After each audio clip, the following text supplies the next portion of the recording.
Cherry Tigaw at Choco Mucho sinusubukang makakapasok sa semifinals. Pero ang laban ng Signal at Cherry Tigaw ay isa sa mga crucial game. Bagamat malayo pa pero malapit na ang semifinals. Ilang laban na lang din naman. Pero sa puntong ito, mukhang isang malaking bakbakan ang mangyayari ngayon. Sino kaya ang magtatagumpay at makakakuha ng pwesto? Pero bago pa man ang lahat, huwag mo namang kalimutang mag-subscribe at i-spike ang notification bell para lagi kang updated sa mga valuable ganap. Hinahabol sa ngayon ng Cherry Tigaw at Choco Mucho ang mga crucial games nila at umaasang makakapasok sa semifinals sa mga nag-iinit na bakbakan dahil sa nag-uunahan sa pila kung saan 4 lamang ang makakapasok sa semis sa Premier Volleyball League All-Filipino Conference sa PhilSports Arena. Ang dalawang kupunan ay may parehong 6 na panalo at 1 talong record. Sa ngayon, ang Crossovers at ang Flying Titans ay naghahangad na makadikit sa susunod na yugto habang sinusubukang bumuo ng isang trono laban sa malakas na hamon na dulot ng hindi bababa sa 5 mga kupunan na nagpapaligsahan pa rin para sa semis para sa natitirang 2 linggo ng nakakapagod na yugto ng elimination. Ang Cherry Tigaw pagkatapos ng 10 araw na pahinga ay naglalayong alisin ang anumang kalawang sa pagsagupa nito sa solong pang-4 na pwesto kontra sa Signal na may 6 na panalo at 2 talong record at yan ay sa alas 4 ng hapon na gaganapin sa PhilSports Arena. Ang laban na ito ay napakahalaga para sa magkabilang kupunan para sa pwesto sa post-elimination play sa season-ending conference. At ang dalawang kupunan ay napagtagumpayan ring talunin ang kanilang nakaraang laban, tulad na lamang ng laban ng Crossover at High-Speed Hitters na umabot ng 4-setter match noong November 11. Tulad ng Crossovers na pagtagumpayan din ng Signal ang mainit na bakbakan nila sa F2 na umabot sa nakaka-intense at nakakahingal na 4-setter match. Hindi pa rin natin alam kung patuloy pa rin ba ang pag-sub ni Coach Kung Fu o si Coach A na ang magmamaniobra sa Cherry Tigaw.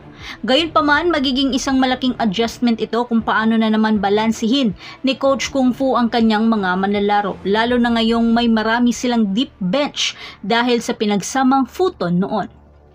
Pero syempre, nandyan pa rin ang pambato nila na ang Lowry sisters na sina Eya at EJ, ang legendaring si Mylene Paat, ang kwelang middle blocker na si Zach Randang at ang napakahusay na kombinasyon ni Pauline Gaston at Ces Robles. Inaasahan din ang playmaker na si Jasmine Labor na tataas ang kanyang pagganap habang ang mga magigiting na dumedepensa na sina Buding Duremdes at Jen Nerva ay handa na kontrahin ang mga atake mula sa mga tulad nila Ces Molina na isa sa mga top scorer ngayon at nakapagtala ng 138 points at si Sergeant Jovelyn Gonzaga at ang umuusbong na bituin na si Vanny Gundler na nagtala ng 18 points sa kanilang huling 2 laro laban sa Petrogas Angels at sa F2 Cargo Movers. Ang sagupaan ay magpapakita rin ng showdown ng mga setter kasama si Jel Cayuna ng Signal na nasa top 5 best setter at nakapagtala ng 4.27 average by set. Si Coach Shaq De Los Santos ay mayroon ding mabigat na supporting cast katulad nila Roslyn Doria, Rire Meneses, Chin Basas, Chai Troncoso at Jen Casugod. Pero para sa nalalabing laban ng Cherry Tigaw, mukhang mga mabibigat na nakupunan ang kanilang kailangang paghandaan, tulad na lamang ng F2, Creamline at Choco Mucho.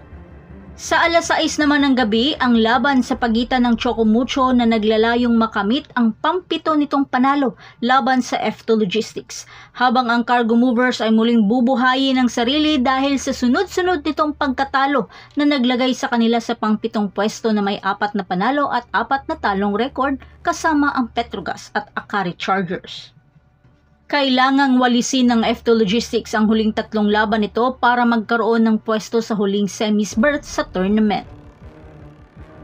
Ang huling 2 laban ng Cargo Movers ay laban sa Crossover sa Sabado at laban sa PLDT High-Speed Hitters naman sa November 30.